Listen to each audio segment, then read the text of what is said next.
party way, the faster I will run.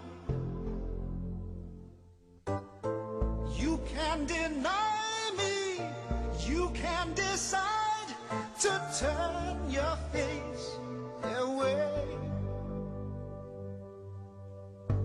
No matter, 'cause there's something inside so strong. I know that I can make it, though you're doing me wrong, so wrong. You thought that my pride was gone. Oh no, something inside so strong. Oh, something inside so strong.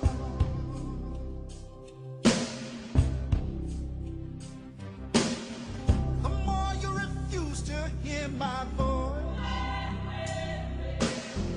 the louder I will sing. You hide behind walls of Jericho, our lies will come tumbling. Deny my place and time, you squander well. Nelson Mandela woke up to freedom this morning in the spectacular surroundings of Bishop's Court, Archbishop Desmond Tutu's official residence on the slopes of Table Mountain. His wife Winnie at his side, the ANC leader appeared for the world's cameras in what must be one of the world's most beautiful gardens. There could be no greater contrast to the bleak years on Robben Island and inside Pollsmoor Prison. After the hiatus of yesterday, the release, rally and near riot, today an image of peace and quiet. Before Nelson Mandela plunged into the first international news conference of his life. Mr. Mandela, James Robbins, BBC News from London. Can you describe your emotions as you came out of the prison for us yesterday, and also your first impressions of the South Africa you've so far been able to see? I must confess I'm unable to describe my emotions. I was completely overwhelmed by the enthusiasm. It's something I did not expect. And I will be merely rationalizing if I told you that I am able to describe my own feelings. It was breathtaking. That's all I can say. And your first impressions of the South Africa that you found in this very short time that you've been free? Well, it's a totally different South Africa. And along the route, I was surprised to see the number of whites who seem to identify themselves with what is happening in the country today amongst blacks. I was absolutely surprised. And I expected that response from blacks. But the number of whites who seem to feel that a change is absolutely imperative surprised me. On the vital political issues, Mr. Mandela seemed more conciliatory today than in yesterday's speech, deliberately making clear he sees no conflict between his continuing commitment to armed struggle and an equal commitment to peaceful solutions. There is no conflict between those two statements. I have committed myself to the promotion of peace in the country. But I have done so as part and parcel of the decisions and campaigns which have been taken and launched by the ANC. There's no conflict whatsoever. There is not a single political organization in this country, inside and outside Parliament, which can ever compare with the ANC in its total commitment to peace. And the armed struggle is merely defensive. It's a defensive act against the violence of apartheid. But we remain committed to peace. And if the government gives us the opportunity, if they normalize the situation, we are ready to make a positive contribution towards the peaceful settlement of the problems of this country. And Mr. Mandela was concerned to try to dispel white fears of the ANC. The ANC is very much concerned to address the question of the concern of whites over the demand of one person, one vote. And they insist on structural guarantees, that is the whites, to ensure that the realization of this demand does not result in the domination of whites by blacks. We understand those fears, and the ANC is concerned to address that problem and to find a solution which will suit both the blacks and the whites in this country. Mr. Mandela wouldn't be drawn on how soon negotiations with the white government could now begin, but was quite clear those negotiations are vital. In a sense, I have been acting as a mediator because I believe that the first step towards the solution of our problems is a meeting between the ANC and the government. So I have been playing that role.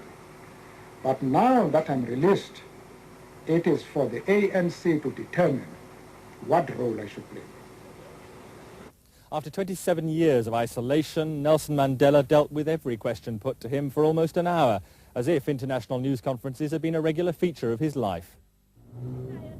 White reaction to Mr. Mandela's first public pronouncements is sharply divided. Substantial numbers undoubtedly back the government's boldness, but far-right conservatives who form the opposition in the white parliament are hoping to rally support for possible strikes and civil disobedience. The blood of the Afrikaner is in the soil of this country, and nobody, not the British, not the Americans, not the French or the Italians or the blacks, are going to dominate my people in our country of birth. The far right are outraged by the price they say is already being paid for Nelson Mandela's release. Windows broken, shops looted by a very few of the thousands who welcomed Mr. Mandela to Cape Town yesterday. The government is insistent the price in conflict of keeping Mr. Mandela jailed and the ANC banned would be far higher. James Robbins, BBC News, Cape Town. When I get older, I will be stronger. They'll call me freedom, just like a waving flag.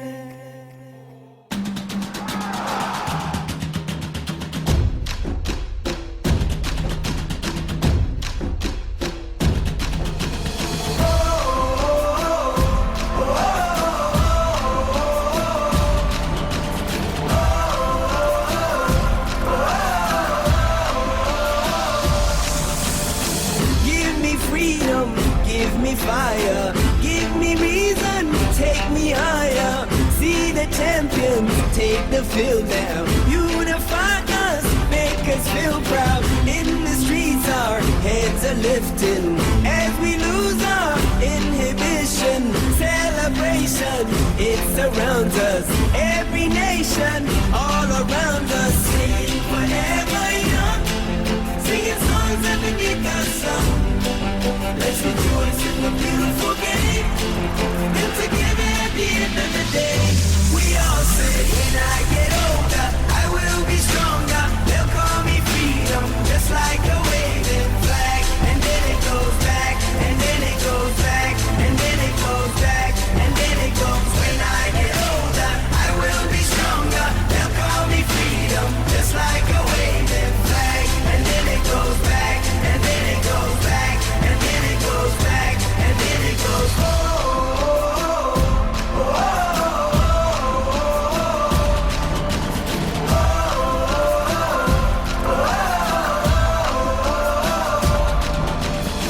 Give you freedom, give you fire, give you reason, take you higher. See the champions, take the field down. Unify us, make.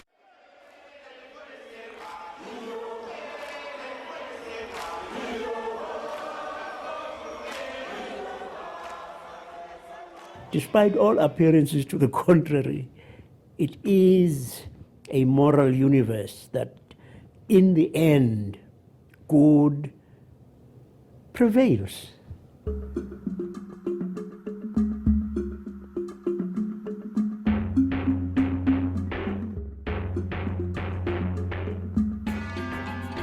Segregation was a key aspect of our lives. You knew, I mean, that there were some who were in and the others were out. You had these separate exits, but then you went onto the same street and you breathed the same air. And it was crazy, but a lot of it was humiliating.